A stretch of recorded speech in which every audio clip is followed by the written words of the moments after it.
Now, what I'd like to give you is what I think are the 5 major pieces to the life puzzle.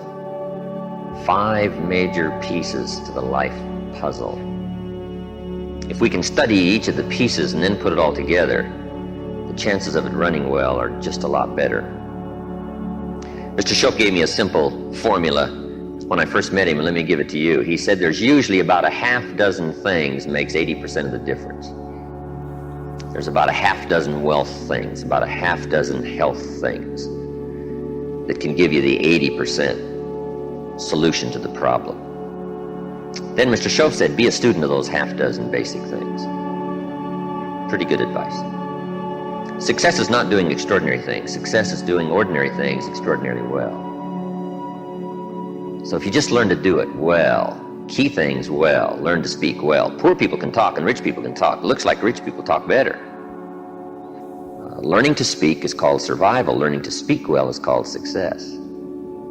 So let me give you what I think are fundamental pieces to life, and we'll take it from there.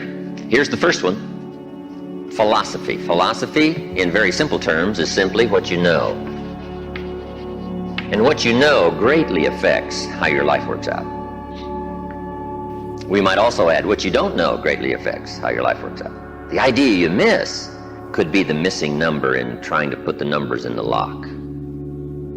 So, what you don't know will hurt you, to correct an old cliche. And to correct another one, ignorance is not bliss. It's important to know. It's important to get the information. Now, we do something very important with what we know. We weigh it. That's another good word, we weigh. Weigh everything before you do it, before you buy it, before you try it. Make sure you weigh it. Everything you get ready to do, you got to decide whether it's a major or a minor, and you don't want to give minor things major time. You don't want to give something insignificant significant amounts of your energy. So we simply use the phrase, weigh before you pay. Sophisticated people learn to weigh everything. And what we all need is a good set of mental scales to weigh everything. What if you got information and your mental scales were off and insignificant things to you were significant? Wouldn't that be a major handicap the rest of your life? When you weighed something, important things weighed unimportant, we would call that a great handicap. So it's very important to weigh everything properly, and that's the reason for sermons and songs and lyrics and lectures and seminars and conversations and professors and teachers. It's one of the reasons why we converse with each other, and we debate and we think about and we ponder and we perceive and we weigh and we try to find out where the values are. Because you don't want to proceed and give big chunks of your life to something that's insignificant. Okay, so we get information, we weigh it, then we come to conclusions about values.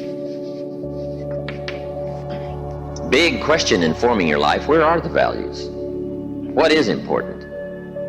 What should weigh heavy on my mind and I should give it significant time and significant energy and significant money? Shope said to me, poor thinking habits keeps most people poor. Not poor working habits. Most people work hard, but they don't think hard. They don't use their mind to really try to perceive where the values are so that they don't waste any time. It's easy to spend big chunks of your life on insignificant things.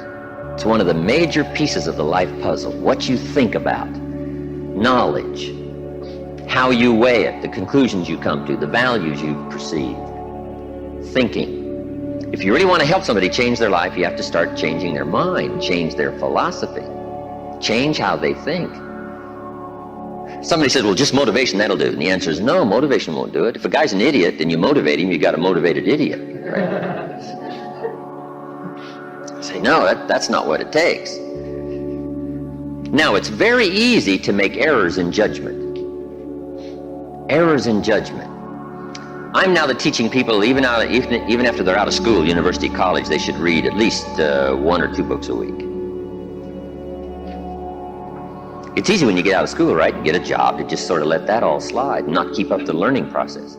But if you don't keep up the learning process, a lot of values become fuzzy if you don't keep trying to perceive what's important, what's not important, and then start spending major effort on minor things. So we have to keep learning. What if a guy spent his book money on donuts? Right? We would call him greatly deprived mentally. In 10 years, the guy's bought 2 tons of donuts and only 2 books, right? Mostly with pictures, right? And he wonders why his life isn't working well. Reason. After he got out of school, he didn't keep up the flow of ideas that can help to refine your business and help to refine your decisions and help you come to better conclusions. You've got to keep up the learning curve, even after you're out of school, to make sure that you're not making errors in judgment. The reason why most people wind up average at age 40 instead of rich is simply an error in judgment about what to do with your money. What would you suggest a 15-year-old start as a plan to do with their money so that by 40 they're rich instead of average? You got to have a good plan, right? If you start making errors early with your money, those errors can make your life mediocre instead of rich. You wind up with pennies instead of fortune. And you wind up with crumbs instead of a feast, simply because early you made errors on what to do with your money. The guy says, well, it's only $10. So what does it matter what I do with it? And the answer is, that's when it really matters, is when you don't have much. The guy says, oh, if I had a fortune, I'd really take good care of it, but I've only got a paycheck, so I don't know where it goes. We call those great errors in judgment. It's so important to make sure you've got a good plan when the amounts are small. But it's easy to make errors. It's easy not to know. It's easy to miscalculate. And if you miscalculate, some things keep adding and adding and adding. I got a good phrase for you. Life is accumulative. Good phrase to know. Life is accumulative. Our errors either accumulate into what we don't get, or our wise decisions accumulate into what we do get. Now, the key is to correct the errors as early as possible. Fortunately, Mr. Shove caught me at age 25, started asking me major questions. At age 25, he said, Mr. Owen, how long have you been working? And I said, I've been working 6 years. I started working when I was 19. He said, well, 6 years. How much money have you saved and invested in the last 6 years? I said, not any. He said, who sold you on that plan? Wow, 6 years is enough time now to check and see if you've got a good financial philosophy. And the time to catch the errors is early. So Mr. Shove started asking me those tough questions at age 25. How about your money? How about your resources? How about your investments? And you say, well, I've got plenty of time to worry about that and be concerned about that later. And the answer is probably not. Now's the time to fix it. Wherever you hear the good information, that's the time to start fixing it. So we're teaching kids now a good wealth philosophy. Starting at age 50, 15 will make you wealthy by age 40, 45 at the latest if you're a little slow. Start doing wise things with your resources. When would you suggest people should do wise things with their resources? Answer, as soon as they get the better information. Now, you can't do what you don't know, but the key is to keep learning so that good ideas keep occurring to you. Now you can do more wise things. Okay? But philosophy is where it all begins, what you know. Now, to know wise things, you simply have to study, as you're doing. Keep up the reading, keep up the conversations, keep up the listening to lectures, keep going through the information, keep stashing it away, taking the notes, right? There's no better way to adjust your philosophy than to have a continual flow of ideas. But that's the first piece of the life puzzle, philosophy. Now, here's number 2. Philosophy determines attitude. Attitude is simply how you feel. First, what you know sets the sail of your life. Now, how you feel starts taking you there. Attitude. Now, there's all kinds of ways to feel, right? You can feel good or you can feel bad.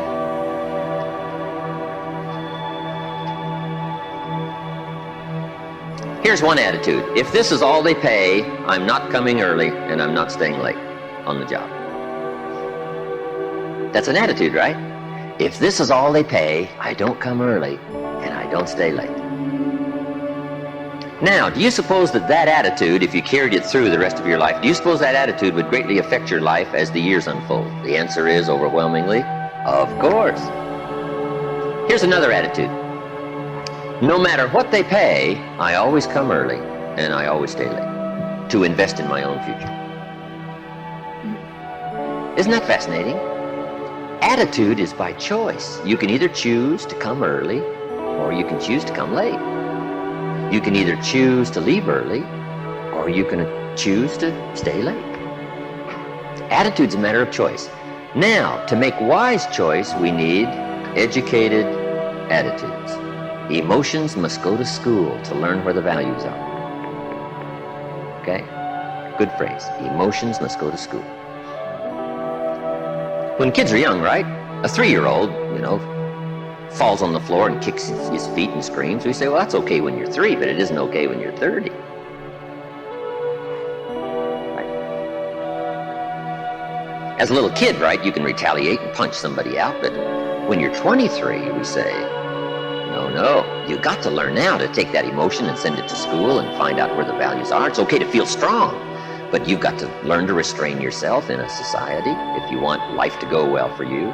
So attitudes now become a matter of educated choice. Educated choice. But how we feel is going to greatly determine how our life works out. Now, it's how you feel about a variety of things. Let me give you that list. Number 1, it's how you feel about the past. Now, when you're young, you haven't got that much past to feel about, but I'm sure you've had some ups and downs. You've had some wins and losses. So part of our attitude is based on how we feel about the past. Some people are still carrying the burdens of the past. They're affected by some difficulties, some losses, whatever. They're carrying it around like a burden. Instead of using the past as a school, they're using it as a threat to their life. So part of it is solving the attitude about the past, how you feel about it. Number 2, it's how you feel about the future. Facing the future, very important, key part of our life. Now, there's 2 ways to face the future. Here they are. 1, anticipation. It's one way to face the future, anticipation. Here's the other way, apprehension. Now, most people face the future with apprehension, primarily because they bought somebody else's view. They don't have their own future well designed. So in the absence of having your own future well designed, you have a tendency to be persuaded to buy somebody else's future. Here's what's going to happen, here's what's going to happen. Boy, it's easy to let your days be clouded by all of that. So some days, somewhere along the line, you've got to start settling for sure how you feel about the future. And how you feel about it greatly determines what you do. If you don't feel good about the future by having goals set, you take what we call uncertain steps. It's difficult to be confident about the day if you don't have your future well designed. So here's one of the keys to do about your future. Set goals, write them down, design the future. Where do you want to go? What do you want to do? What do you want to be? What do you want to see? What do you want to have? What do you want to share?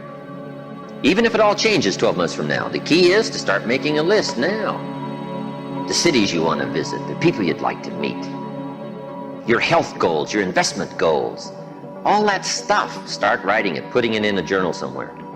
And let it all change as time unfolds. Something that you think is very important right now, 2 years from now, you'll say, that was kind of foolish. How come I thought that was so important, right? Because you'll grow beyond that. But right now it's important to get as clear a picture as you can of the future. Set your dreams, set your goals. Because it's important. How the day goes is greatly determined by your confidence about the future. Now here's another attitude. It's how you feel about each other. It's how you feel about society and the community and the country. It's very important.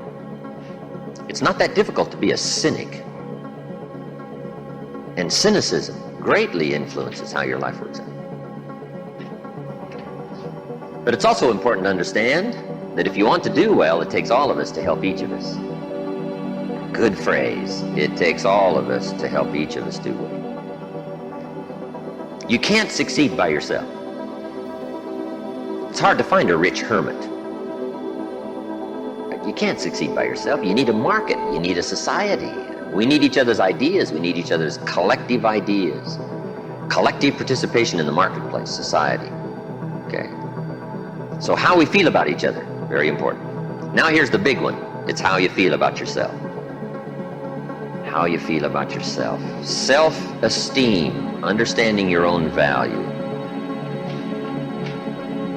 Boy, if new discovery starts to unfold for you, that you've got the brains, you've got the talent, all you need is instruction, all you need is some coaching, all you need is some help, all you need is some advice, some experience. If you're headed down the wrong road, hopefully somebody's already been down that road where the bridge is out. And they come back saying, don't go this way anymore, the bridge is out. So we take somebody else's advice and we say, wow, I'm glad you came along, I'm heading down this road. So learning from other people's experiences, picking up all the ideas so that we can feel good about ourselves. Now, self-esteem primarily comes from engaging in the disciplines that lead to value. Self-esteem comes from engaging in the disciplines that lead to value. We don't lack potential, but to bring value from potential, we need the disciplines. Now, one of the major things that makes us not feel good about ourselves is not engaging in the disciplines. If you keep letting yourself off the hook, or just ho-humming it and letting it all slide, then you don't feel good about yourself. Best is the ant philosophy, right? To feel good about yourself, do your best. Gather all you can during the summer. We call that the ant philosophy. Ants don't settle for half. They go for all. All you possibly can. Do the best you can. It's the greatest lift of self-esteem is doing the best you can. Okay? So attitude plays such an important part in the 5 pieces of the life puzzle. Now, what's next? Number 3. First is philosophy. Second is attitude. Philosophy and attitude determines activity. Activity is what you do. Key phrase, success is a doing. You actually now have to do it. It seems as though God has designed that the major part of the value of our life is left to our own mental genius. You've got to decide what you want to become. Then you simply have to go do it, engaging in the disciplines. Now, the activity part is so important. How hard should you work when you get ready to labor, when you get ready to try to be successful in the marketplace? How many days should you spend? How hard should you work? Well, let me give you an Old Testament phrase to consider. It says, 6 days activity, 1 day rest. Now that's called a philosophy on activity. Right? What should be the ratio of rest to activity? Old Testament suggests 6:1. Now I know that goes back a long ways. Some people said, no, 6:1's old-fashioned. 5:2 is better. Well, you got to take a look at 5:2 and see if it's okay. You don't just want to buy somebody's philosophy without seeing if it leads to fortune, and if it leads to unique things, wonderful, it's probably good. But you have to check out if 5:2 is okay. Would 4:3 be better? I don't know. You got to check everything. I do know this, good phrase. Don't rest too long. I got a good point for you. Make rest a necessity, not an objective. The objective of life is not to rest. The objective of life is to accomplish, to growth, full accomplishment, test the outer limits of your abilities. That's what life is all about. See what all you can do. That's what life is all about. See what you can do with the seasons and the soil and the seed. See what you can do with your brain. See what you can do with your talent and your gifts and your skills. That's what life's all about. See what you can do. Now, we need rest, but you must make rest a necessity, not an objective. If you make it an objective, you start falling into what we call the average syndrome, right? People who live mediocre lives are always looking forward to getting off. Successful people are always looking forward to getting on. Successful people don't want off. They want on. They want to get on with the job. They rest only enough to gather strength. So consider that in your argument, in your debate on how hard should you work. Let me give you another Bible philosophy. My parents made sure I was a pretty good scholar by the time I was 18. And I'm an amateur on the Bible. Here's another good philosophy. Whatever your hands currently find to do, do it with all your might. Whatever you're doing, Do it with all your might. We call that philosophy on activity. How hard should you work? As hard as you can in the time allotted to labor. In leadership, management lectures we teach, when you work, work. When you play, play. Don't play at work. And don't work at play. Right? Make best use of your time. When you're working, pour it on. And when you're playing, have a good time. But don't play at work. Okay. So, activity, very important piece in this whole life puzzle in working. So, you've got to test how hard you can work. Part of it is physical, your own physical limitation. Some people can take 14 hours, no problem. Some people 10 stretches pretty much their physical limitation. So everybody has to sort of decide how hard you can work, how much time you can put in. When you come to university, right, you got to sort of find out how much workload you can handle, how many classes can you go through, how much can you unravel, how many study hours do you need, how much effort have you got, when you're going to run out of gas, right, and you need to replenish the supply. So we all have to study our own activity habits. But let me give you what I think is the best philosophy. It is simply do the best you can. In activity, we call it doing your best. A man asked me one time, he said, I'm making about $50,000 a year, isn't that enough? What would you tell somebody? A businessman said to me. He said, my kids aren't starving, and he said, I got my bills paid, and he said, we're doing pretty good, and I'm making about $50,000 a year. Isn't that enough? He asked me. What do you suppose I told him? I said, yes, it's enough if it's the best you can do. We don't call an amount enough. We call your best enough.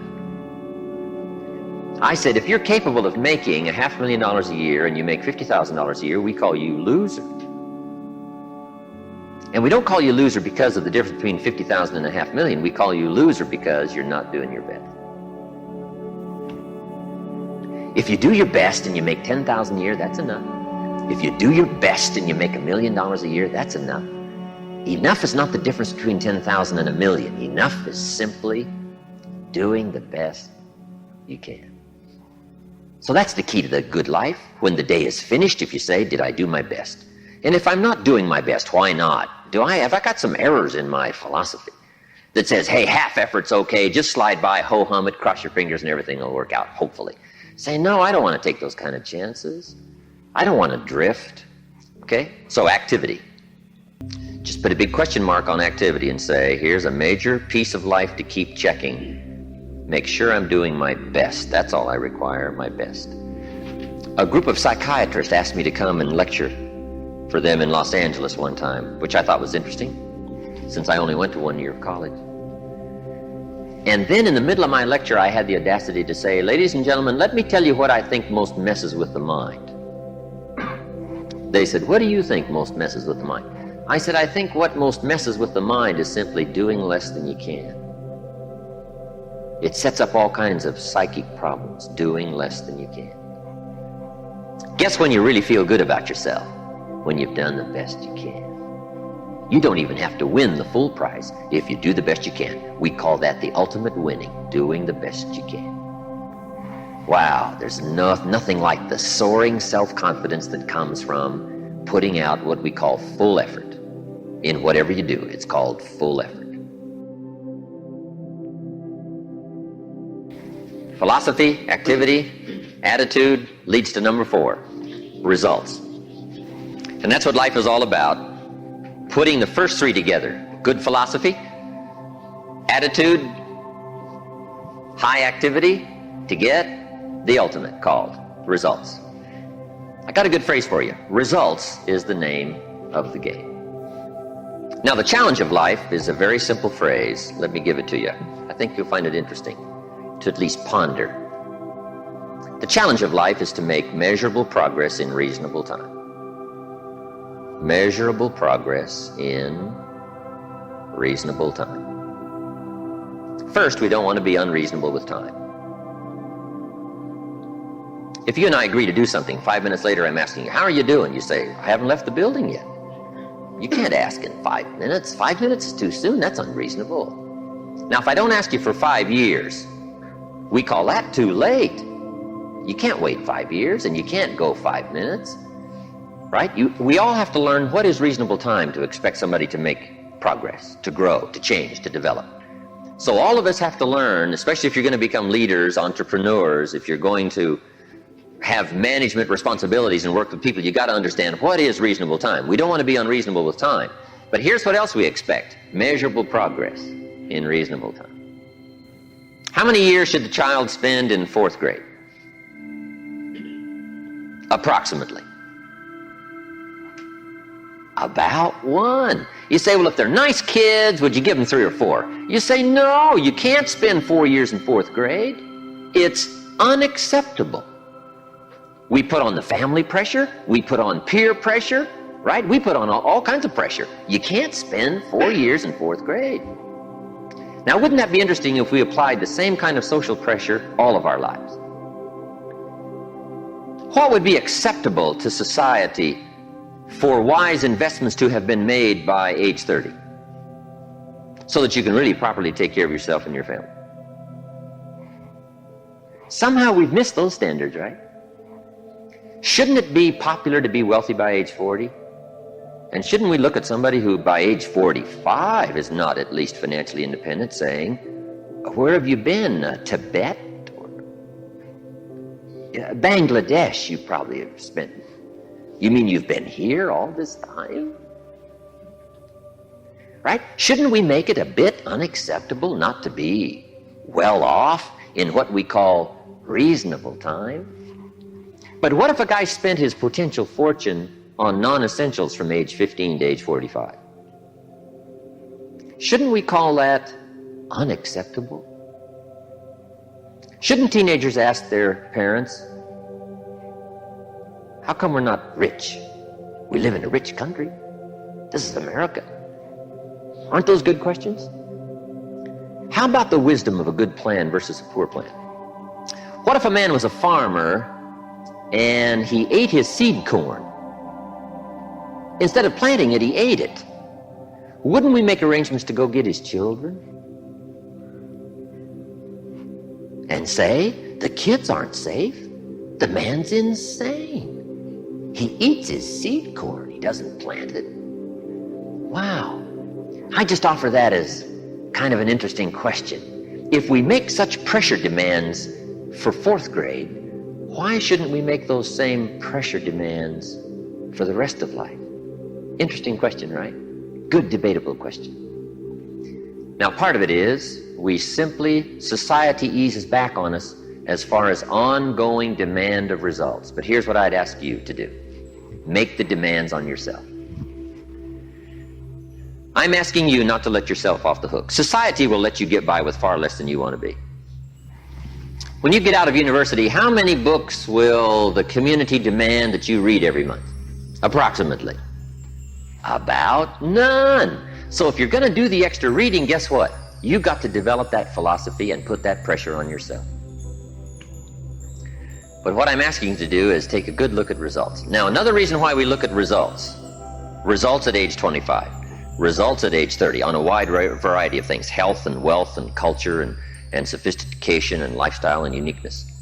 We keep checking all those results. Here's why. To see if there's any errors in activity. Guess how easy it is to make errors in activity? It's easy. We teach in our leadership series, don't mistake movement for achievement. Boy, sometimes it's easy to be faked out by being busy. Guy's busy 10 hours a day, but he's going in figure eights. The guy's not making progress. He's stalled, but he's busy. And he thinks being busy is going to do it. Say, no, you got to be busy doing the right things. So maybe you need activity fixed. Maybe you need attitude fixed. Who knows? The guy who says, since they don't pay well, I come late and leave early. We say, John, that's going to affect you all your life. And you've probably got the results to show it. Or maybe we need a correction of philosophy. That's why we check results. Now here's the last piece in the life puzzle. It's called lifestyle. Lifestyle is simply how you choose to live. We call lifestyle the genius of living well, Now, here's what's exciting about lifestyle. As a subject of one of the major pieces of the life puzzle, all of us can choose, especially in this country, all of us can choose how we wish to live. Guess what you can get from your money? Joy or animosity. However you wish to live. A father takes a $10 bill and wads it up and throws it at his son and says, if you need the darn stuff that bad, take it. We call it money without style. The father's got the money, but he doesn't have the style. He studied economics, but he didn't study happiness. So let me give you the phrase. Happiness is an art, not an accident. Some people have figured out things economically, but they haven't figured out lifestyle to live well. Culture is a study. It's not an amount. Somebody says, if you have an amount of money, you'll be cultured. And the answer is no. Cultured is a study. Culture is a refinement of the mind. To be cultured, you must study culture and practice culture. Money doesn't solve the culture challenge. Money doesn't solve the happiness challenge. To be happy, you got to study and practice happiness. And Mr. Shove taught me all the simple ways to get joy from substance. A sophisticated gentleman knows that a rose on time is more valuable than a $1,000 gift too late. It's not the amount that counts, it's the genius that counts. It's the ideas that count. So here's what I'm challenging you to do. How to be happy with what you've got while you pursue what you want. And I'll give you time to make a note of that phrase because I think it's so important to wrap it up.